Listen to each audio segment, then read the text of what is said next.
This is part 3 of the 3-part season finale, which was filmed as a virtual happy hour.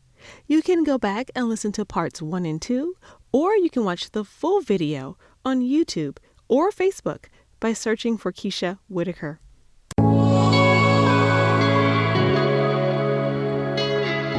Welcome to the Succeeding Over All Roadblocks Lifecast, a show about self-discovery and vibrating higher in every area of your life. Each week, I'll have conversations with some of my favorite people who are soaring over life's challenges. They'll share their struggles, but more importantly, the lessons they've learned along the way. I'm your host, Keisha Whitaker, entrepreneur and transformational speaker. Let's get ready to soar.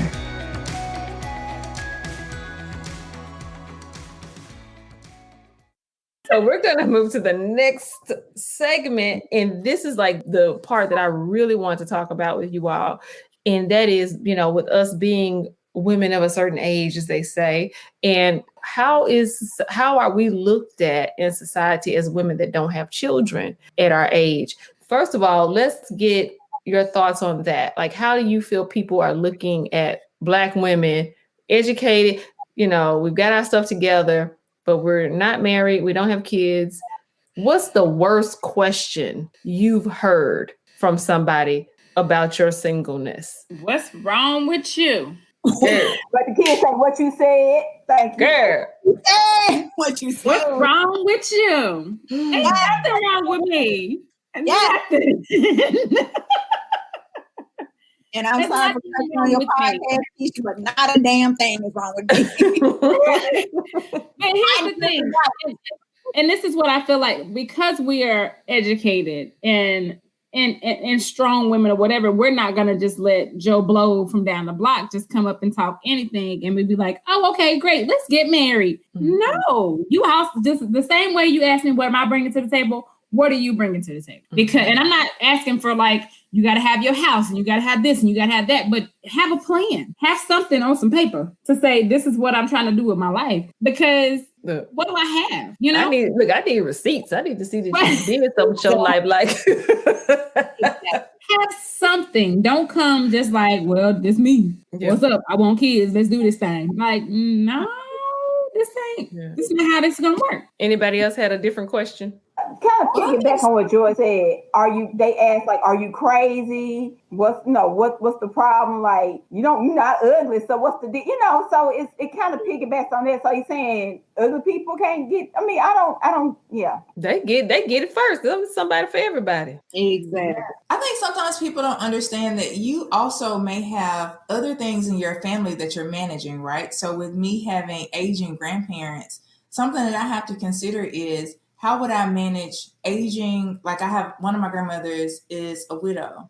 Mm-hmm. So how do I help her have a great quality of life in her 80s and try to raise children at the same time, right? Like, I would never have considered that in my 20s, but now that's very present for me. And I'm doing it in a pandemic. And so it's like, I'm keeping myself healthy and I'm thinking about my entire family who are all essential workers who also have some kind of ailment that could be detrimental for them should they get COVID. But those aren't the things that people really consider, that you have other things that may be a priority for you beyond being in a relationship or being a parent. And I think that that's something that we have to give one another grace for, is that we all may have something different that we're carrying that they may not openly discuss or that you may not be able to see from your perspective. Mm-hmm. Tanisha, did you have thoughts? Well, and I was looking for my meeting because you like to see posting crazy nonsense.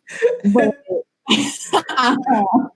it was one meme that says, who does she think she is with all this education? She's single. She don't have any kids. She can do whatever she want to do. She can hop a flight, whatever she want to go. Basically, she can live that life. And the response was, it was Bugs Bunny sitting, or Babs Bunny sitting with a crown on her head. And it said, well, I got to clean it up. I'm that girl. Mm-hmm.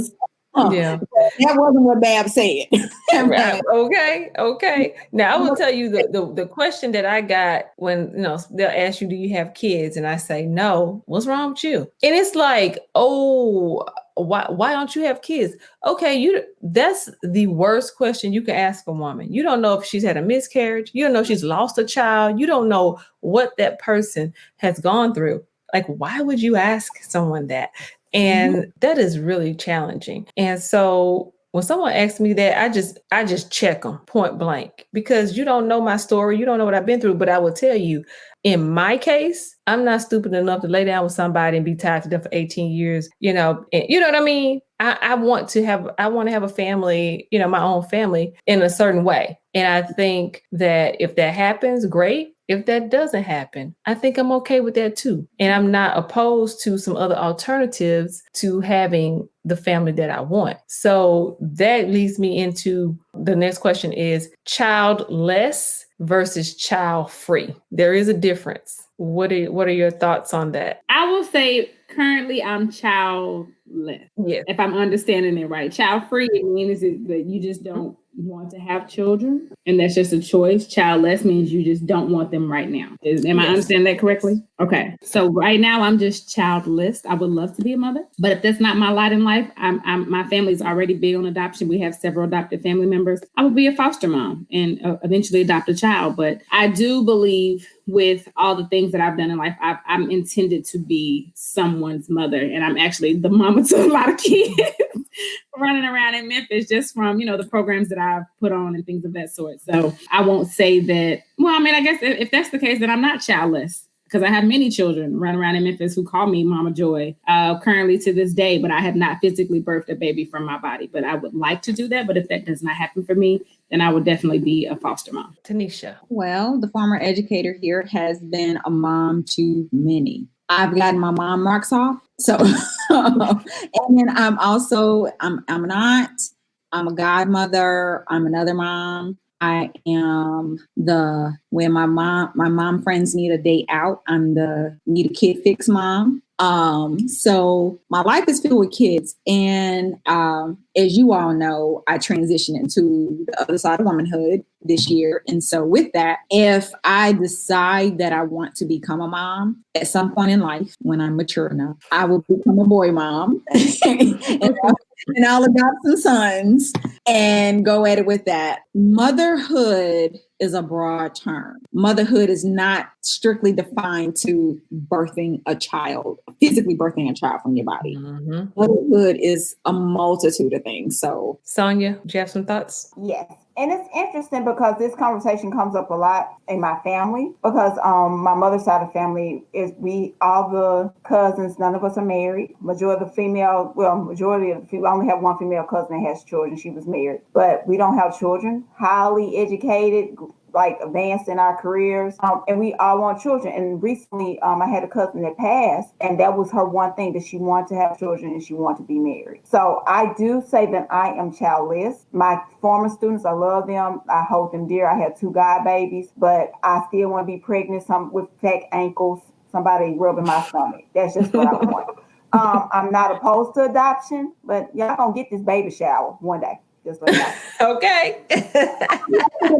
Either way, whether it comes from adoption or natural childbirth, I'm happy to throw it either way. Okay. All right. Tiffany, what about you? So I'm child-free, right? Like I think, and listen, now everybody that knows me knows there are gazillions of children around me. So I am not in any means saying that because you have children that you have chosen the wrong path. I absolutely love all my godchildren. I will go to the ends of the earth for them. But I think for me, I never had the desire to have children, right? And I spent so much of my 20s struggling with that. Like I did not connect with some of my friends in my 20s simply because I wasn't like, gotta get married so I can start having these kids and then get a house and then a luxury car and then we'll do this. I wasn't thinking like that. And it wasn't until I got real with myself, like in my 30s, to say, like, I think it's okay if you've never had that desire, right? And you can just voice it. And so trying to make myself fit in that box in my 20s to try to get excited about possibly having swollen ankles, or I was just like, I just don't desire that. And it's totally fine. Now, that doesn't mean that I don't want children in my life. Like, I have goo gods of children from when I worked at the Boys and Girls Club. I was a youth leader for a considerable amount of time. And so I'm pretty sure Angela's going to watch this, because Angela is the one person that still claims me as mom. She sends me every Mother's Day a Happy Mother's Day text. When she has any life-changing event, she lets me know. And she claimed me when she was like 8 at the Boys and Girls Club. She was like, "You're my mama." And I was like, "Are you sure? Because I don't know what I'm doing." But, you know, that's how she... None of them do when they start out.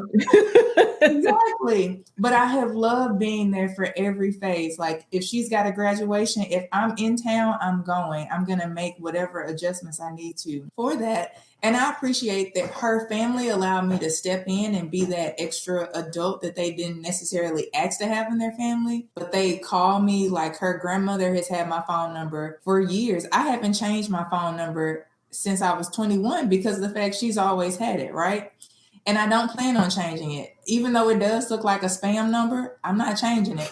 So, but I just think for me, I just don't have that desire. But one day I may choose to adopt. I have so many friends whose parents come from adoption. And so that's always been important for them to discuss. And I think that there'll be a time when I want to have that lifestyle where I'm baking cookies and I'm trying to go to the PTA. That may happen one day, but probably not by childbirth. It may happen strictly by adoption or foster. And I'm totally okay with that as well. Yeah, I think, to everyone's point, we're all mothers in some way. You know, we mother the community. We are out here with, you know, I have several godchildren, people that I want to be a part of these children's lives. Like, I feel like I have something to offer, whether they're mine or not. You know, I want kids to be able to feel safe to come to me if something's going on. Like, if I see a kid in my neighborhood, he can come to me and say, you know, this is happening, and I can stand up for him just like his mother would.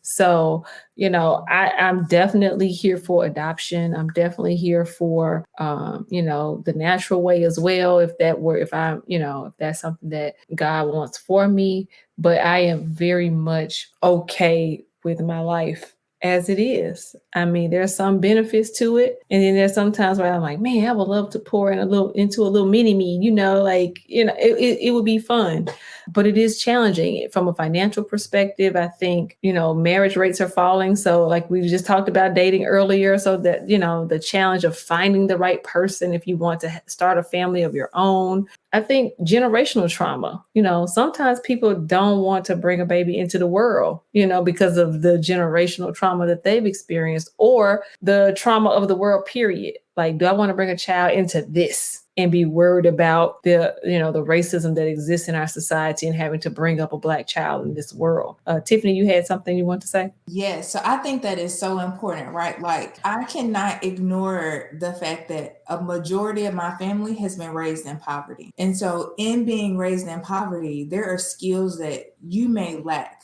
Communication skills, understanding, like, now we got these books. What are your love language? Somebody asked me that every first date. What's your love language? My parents had never considered a love language when they started dating, right? And when they started raising children, they didn't think about how they apologize. They didn't think about any of those things, because the goal was to get this human from the womb to a job and off into their own home. Like, that is what it is. And I think we sometimes don't get that there's a lot of that in the middle. Like, do you have the supports? I think so often of my friends, and they are trying to figure out what's the best way to raise our child. What kind of values do we want them to be raised in? I think that there's so many things that come into play when you decide that you're going to bring a child into this world. Maybe consider in advance, not just once the child gets here, like, we'll figure it out when they land. No, like, what are our values as a family? What are the things we're going to celebrate? What are we going to talk about in this household? Like, I grew up not talking about politics, not talking about a lot of things. And that really changed how I even had my friendships as adults.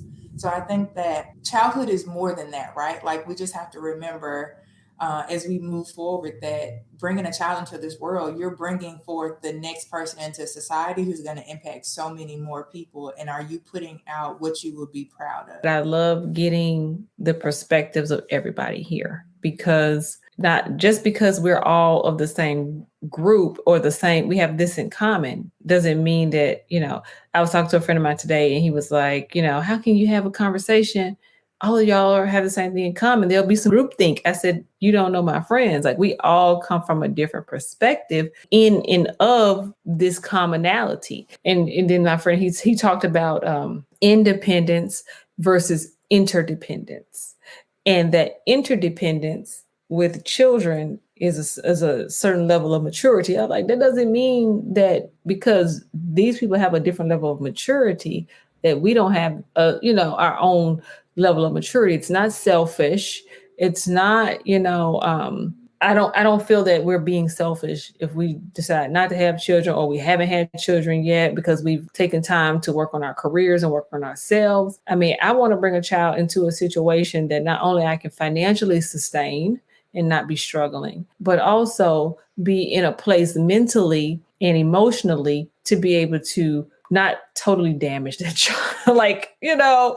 I don't want to traumatize my baby. I want to give them as much of a healthy start as I can and not pass on my own hangups to my child or my own fears or generational traumas or what have you. So if that time comes, great. If it doesn't, that's great too. But ladies, we're getting towards the end of our chat. And before we wrap up, I want you all to have an opportunity to plug anything that you have going on, that you're doing. I celebrate my friends. I put y'all on whatever it is that you're doing. I love to see you shine. If there's anything you want to share at this time, please do. I'm going to go first. So I'm going to do a shameless plug for myself and my sister. So I'm an author, as I said before. So I want to plug my book, The Ride of Pride. You can go on the website, The Ride of Pride 1. It's a children's book. Also, adults can read as well about African-American inventions. And my sister, during the pandemic, just released her book, Manifested Dreams. It's also can be purchased on ridethepride1.com, Amazon, Barnes & Noble for both books. Please check it out. This is telling a tale about a family who's been through slavery up to the Obama inauguration and the different things they've endured, like the Bloody Monday, Tulsa incident, etc. So please get our book. So yes. Come on, authoress, Dr. Sonia, Come on. Yes, authoress roundtable coming soon. Yes, honey. All together. Oh, she gonna be on the podcast for Black History Month. Don't even get it twisted. Like, I told you, yes, I am Black. Yes. I would like to plug What's the Tea? It is here to teach, empower, and activate you to ascend to higher heights in every area of your life. We just started in this 2020 here to get you to talk about goals and things to activate in your life. And we're going to be talking to some of those women in the community who have done those things, who have the careers and have done their CEOs and executives and all of that. So so check out What's the Tea on Instagram and Facebook. Okay. Tiff.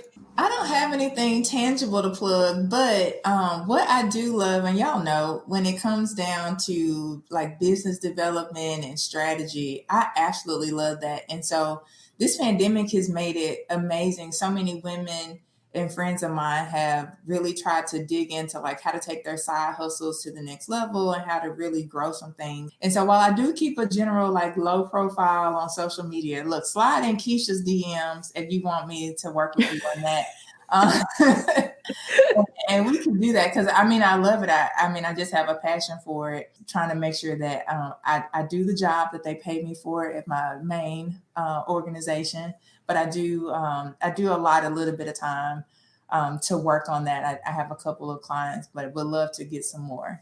That Girl Hike. Join me in 2021. I have a couple of hikes planned. Tennessee, Arkansas, Georgia, Alabama, Mississippi. All hiking is life. And when I say once you enter the trail, you feel a total 360 once you're in the trail. So definitely join me in 2021. Awesome. Well, ladies, I love each of you so much. Joy, who is our warrior woman. Tiffany, I call you the life hack queen. You are absolutely the life hack queen. Like, she always got the most random information that just helps your life. It's like, but just Like I can call you for anything and you have like, oh, you know what? If you try that, it's an app, it's something. And Tanisha, you are the bubble, the effervescence in our champagne. Like you like to do these little bubbles and just give us life and fun and energy. And Sonia, Dr. Sonia, last but not least, you to me are the glue that keeps the circle going around and around and around. Like you are there for everybody, for everything. And I just love and appreciate you. And, you know, I had you crying last week because I was crying too. I was like, this girl, you just don't know what you mean to me. So thank you so much for just being you and being so supportive of everybody in the circle, and know that we love you and we're here. We keep you lifted in prayer, and you're just amazing. How you going to be a doctor and write books and do all this stuff and you over here feeling some kind of way? No, that's not happening. No, that's not happening anymore. You're too mighty, ma'am. Too mighty. Yes. So, ladies, I thank you so much for being a part of my season finale. We have made it through the season, y'all. Oh my God. Yo! You know, this has been a great season. I've had some amazing guests on the show. I'm so proud of myself for stepping out on faith and just taking a chance at doing this, not knowing what to expect, but I did my homework. I made sure I was ready for this opportunity. And so, you know, next season will be even bigger and better. I may drop a few bonus episodes, keep y'all busy over the holidays and whatnot, but I'll be back in, I don't even know when, January or February sometime with some new episodes for season 2.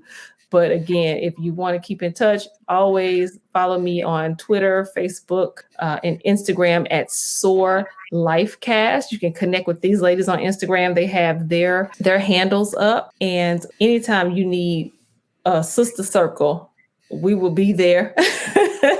Because I do want to build out this community because it is needed. And I wanted to just bring my friends on to share with you that sisterhood is real.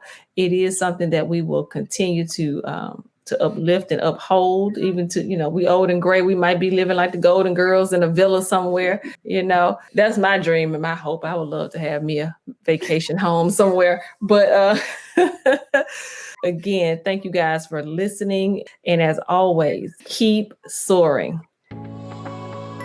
Thanks for listening to the Succeeding Over All Roadblocks Lifecast. Follow the show on Instagram, Facebook, and Twitter at SOAR Lifecast for more tips and motivation. You can also email questions to soarlifecast@gmail.com. Be sure to catch new episodes every week and leave a review of the show. Until then, keep soaring.